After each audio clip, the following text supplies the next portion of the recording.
Today is Earth Day, and there is a study that shows spending time outdoors and in nature could help you reduce levels of stress and anxiety. Yeah, we have seen that proven time and time again here in Colorado. Here to share more details about this is our parenting expert, Dr. Sheryl Ziegler. Dr. Ziegler, good morning to you. Good morning. Okay, so how does the brain benefit from nature and us getting outdoors? Well, it's so interesting. I love Earth Day because it's such a great reminder. So what happens is the brain or our bodies really are still in the mode of we should be in nature all the time.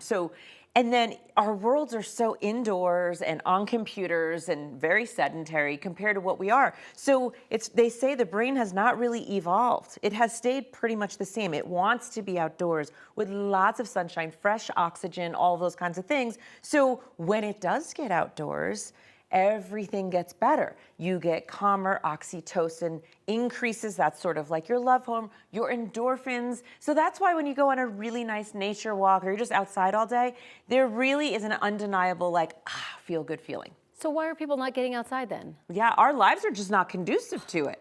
They're really not. Yeah. But what I'm here to say really in terms of what's so fun is I think decades ago to me Earth Day was a lot about recycle, reuse, clean up the environment. And now there's this really strong mental health component, which is we really do spend so much time outside of sunshine and fresh air that we have to remind people of those things. So things that people can do is even if you are stuck in the office kind of thing, if you can look out the window, just looking at nature, not even being in it, has a modest bump in your endorphins and feel good feelings. But there's also other things like just start doing meetings if you can when you're outside and walking. If you've got just a phone call that you have to do it outside on a walk. Take a bicycle ride around your neighborhood.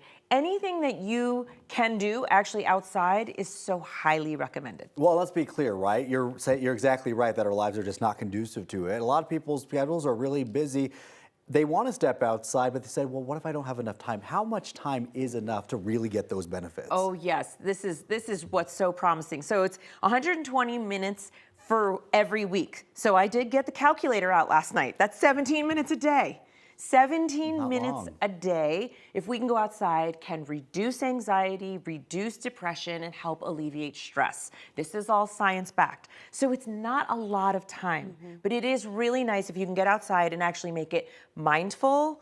So you're purposely looking around for trees, you're listening for birds. Maybe you actually literally touch grass or, if you're not allergic, but those kinds of things. I admire the flowers that are popping up. Those are the kinds of things that actually really do shift your mindset, which absolutely impact your mood as well. Yeah. 17 minutes, I feel like that's a number that all of us can be like, okay. I think That so. doesn't I seem can like make too long. room, 17 minutes, yes. How are certain issues affected by nature?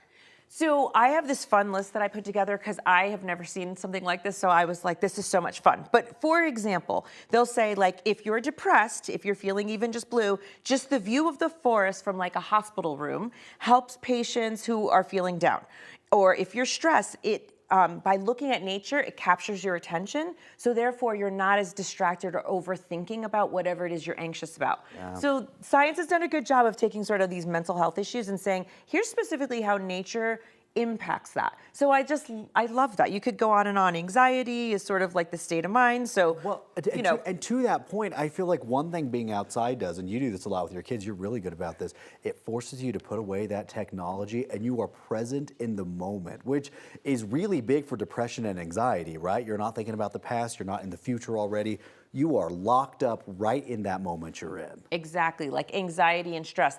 You're exactly right, that's what anxiety, the definition is. You're worried about the future or you're ruminating about the past. And it can be that though, but that's why I keep saying mindful, because I also see people who go outside and they're still doing that. Yeah. Right? And even at a playground, pushing their kids on the swing or even on a walk or sitting on a park bench. Yeah. And so I know for me, even when I'm in the car with my teenagers, I'm like, put the phone down, look around. This weekend we were up near Boulder. I'm like, look around, look at the open space. Yeah. That's natural for me because I think I really do feed off of nature in a very clear way. So any of us can get there as well. If Gotta you've take it all in. Yeah, if you listen to Dr. Ziegler enough, you know the moral of every story is put Put the these phone things down. away. Down, Yeah. Yes. And as a mom, you probably understand when my kids get outside, they're totally different kids. There is something about the Magical. fresh air and the sunshine and all of that. Absolutely, creativity was on here. If you are feeling fatigued and uninspired, boom, it boosts your creativity. See, on all levels, get outside, everyone. It's